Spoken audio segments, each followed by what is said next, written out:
সুপ্রিয় দর্শক, আসসালামু আলাইকুম। মেসেজ রাজ্য এন্টারপ্রাইজের পক্ষ থেকে সবাইকে জানাচ্ছি শুভেচ্ছা অভিনন্দন। আমি ইমরান আছি আপনাদের পাশে। বরাবর মতো আমি আজও নারিকেল আপডেট ভিডিও নিয়ে আপনাদের সামনে হাজির হলাম।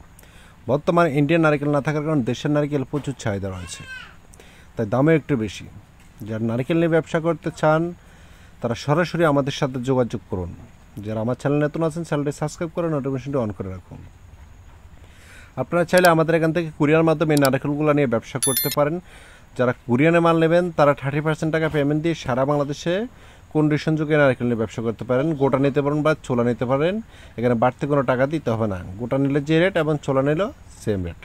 আর যারা সরাসরি এসে দেখে শুনে নারকেল নিতে চান বাছাকৃত করে, তারা চলে আসুন নোয়াখালী লক্ষ্মীপুর জেলার রায়পুর উপজেলা হায়দ্রাবাদ বাজারের মেসার্স রাজু এন্টারপ্রাইজে। আমাদের এখানে আপনারা সব ধরনের কোয়ালিটির নারিকেল পাবেন, ছোট নারিকেল, মাঝারি নারিকেল, বড় নারিকেল। যার যেরকম প্রয়োজন সে অনুযায়ী আমাদের এখান থেকে নিতে পারেন। আপনারা চাইলে আমাদের এখান থেকে নিজ হাতে বাছাকৃতভাবে নারিকেল চেক করে নিতে পারবেন।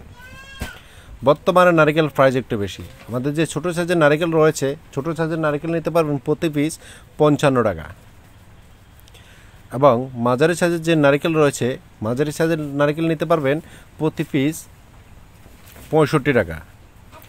এবং এখানে যে নারিকেলগুলো দেখতেছেন বড় মিডিয়াম মানে 1, 2, 3 এই নারিকেলগুলো নিতে পারেন বর্তমানে 70 থেকে 75 টাকায়। এবং যারা এককভাবে বাছাকৃতভাবে বড় নারিকেল নিতে চান 1, 2 ওই নারিকেল নিতে প্রতি পিস 78 থেকে 80 টাকা। তবে নারিকেল যেহেতু একটি কৃষিপণ্য তাই দাম কম বেশ হয়ে থাকে। আপনারা যখন নারিকেল অর্ডার করবেন বা নারিকেল নিয়ে ব্যবসা করতে চান সরাসরি আমাদের সাথে যোগাযোগ করে নারিকেলগুলোর দাম জেনে নেবেন। এখানে যে নারিকেলগুলো বর্তমানে দেখতেছেন এগুলো হলো আমাদের ছোটো সাইজের নারিকেল। এই ছোটো সাইজের নারিকেল নিতে পারবেন প্রতি পিস মাত্র 55 টাকায়। নারিকেল নিতে আপনারা সরাসরি আমাদের সাথে যোগাযোগ করুন। যদি ভিডিওটি ভালো লাগে তা লাইক, কমেন্ট এবং শেয়ার করতে ভুলবেন না, এবং নেক্সট ভিডিওর জন্য অপেক্ষা থাকুন। ধন্যবাদ।